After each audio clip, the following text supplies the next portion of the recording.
যে হবেই না ধরে নেওয়া হয়েছে, কিন্তু না, কিছু মানুষের প্রচেষ্টা এবং একটি মানুষ যিনি হোল হার্টেডলি বারবার চেয়েছিলেন যে না, একটা সময় আমাদের এই মাঠে কলোনি মেলা হবে, সেই স্মৃতি, সেই ইতিহাস যখন আজ হারিয়ে গেছে, তিনি বারবার চেয়েছিলেন যে 2 বছর আমি খুব কষ্ট করে টেনেছি, এবছর আমি করব।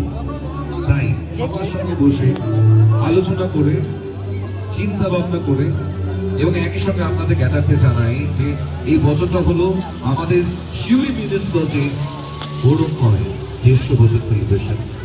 10 ইয়ার্সে অনেক কিছু শেষ, অনেক কিছু শুরু, কিন্তু যেটা স্পেশালি আমাদের